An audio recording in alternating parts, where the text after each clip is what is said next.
नजर सब पर। नमस्कार, मैं हूं दीप्ति शर्मा और आप सभी का स्वागत करती हूं थर्ड आई न्यूज नेटवर्क में।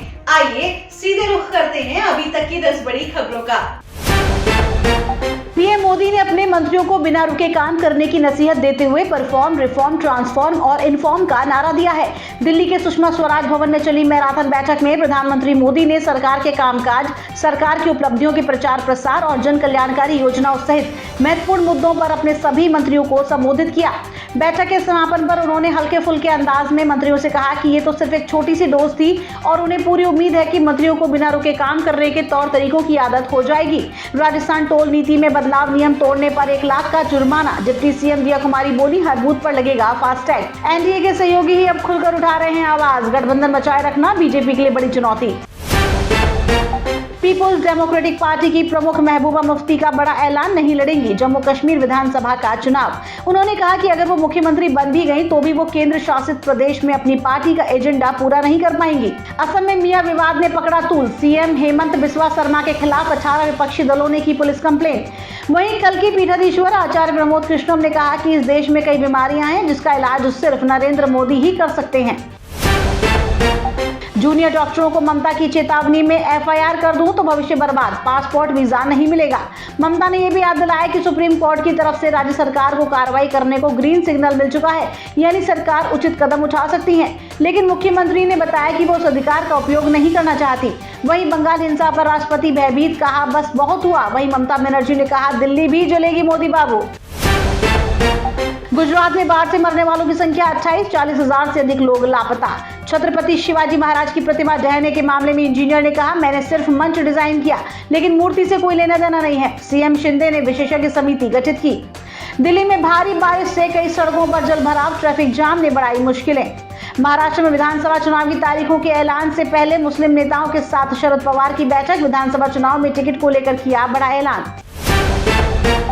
पूर्व आईएएस ट्रेनी पूजा खेड़कर ने खुद पर लगे आरोपों को नकारा। हाईकोर्ट में बोली, यूपीएससी के पास नहीं है मेरी उम्मीदवारी रद्द करने की ताकत। नड्डा की वार्निंग के बाद भी मान नहीं रही कंगना, फिर दिया विवादित बयान, अब एक्शन तय।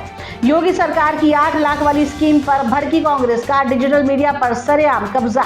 उठाया सवाल कि क्या बीजेपी की डबल इंजन सरकार अभिव्यक्ति की स्वतंत्रता पर हमला कर रही है। 29 अगस्त का दिन देश की राष्ट्रीय सुरक्षा और भारतीय नौसेना के लिए बेहद अहम रहने वाला है। देश की दूसरी परमाणु ऊर्जा से चलने वाली बैलिस्टिक मिसाइल पनडुब्बी SSBN INS अरिघात राष्ट्र को समर्पित की जाएगी।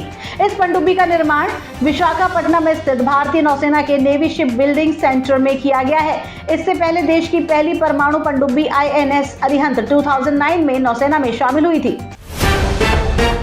यूनुस सरकार ने हटाया जमात इस्लामी पार्टी से बैन। शेख हसीना ने लगाया था आतंकवादी संगठन होने का आरोप।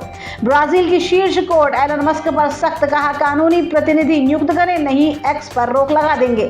गौरतलब है कि मस्क के खिलाफ न्याय में बाधा डालने, आपराधिक संगठन और अपराध के लिए उकसाने के लिए आरोपों को लेकर जांच चल रही है। टेलीग्राम सीईओ पावेल ड्रोव को बेल के लिए भरने होंगे 47 करोड़ रुपए। फ्रांस से छोड़ने पर लगाई गई रोक। लद्दाख में सीमा लांघकर आए 40 चीनी याक भारतीय सेना ने लौटाए। जिनपिंग सरकार का बड़ा फैसला, चीन सरकार ने भारत के साथ साल 1962 में लड़ी गई जंग को स्कूली छात्रों के पाठ्यक्रम में शामिल करने का फैसला किया है। लखनऊ सुपर जॉइंट्स के मेंटर बने जाहिर खान, लेंगे गौतम गंभीर की जगह। केरल में सियासी भूचाल, एक्टर से नेता बने विधायक एम मुकेश पर दुष्कर्म का मामला दर्ज। रिलायंस इंडस्ट्रीज की एनुअल जनरल मीटिंग से पहले ही मुकेश अंबानी ने ईशा अंबानी की टीम के लिए खोला खजाना। रिलायंस रिटेल के कर्मचारियों को बांटे 351 करोड़। रिलायंस अपने रिटेल बिजनेस पर फोकस बढ़ा रहा है। माना जा रहा है कि जल्द ही रिलायंस रिटेल की लिस्टिंग हो सकती है। आइकॉनिक बॉक्स ऑफिस अनुभव के लिए हो जाइए तैयार, हो गया कंफर्म। 100 days to go. नए पोस्टर के साथ पुष्पा 2 6 दिसंबर 2024 को होगी रिलीज। दर्शकों के दिलों पर करेगी रूल। बॉलीवुड का एक मशहूर गाना है, बार बार देखो हजार बार देखो, ये देखने की चीज है। इन दिनों सिनेमाघरों में भी कुछ ऐसा ही आलम है। अब एक समय बॉक्स ऑफिस पर झंडे गाड़ चुकी फिल्म दोबारा से दिखाई जा रही है। साउथ से लेकर बॉलीवुड तक में ओल्ड इज गोल्ड का फॉर्मूला अपनाया जा रहा है। वजह सिनेमा घरों में पसरा सन्नाटा। ये सन्नाटा पसरा और कैसे, इसकी सबसे बड़ी वजह फिल्मों का कम तादाद में रिलीज होना बताया जा रहा है। अभिनेता सलमान खान जहां से गुजरे वहीं फैंस की भीड़ जुट जाती है। ऐसे ही इवेंट में बच्चे ने छुए सलमान के पैर, एक्टर ने लगाया गले, वीडियो वायरल। तो ये थी अभी तक की 10 बड़ी खबरें। देश विदेश की ताजा तरीन खबरों के लिए जुड़े रहिए थर्ड आई न्यूज नेटवर्क के साथ। नजर सब पर।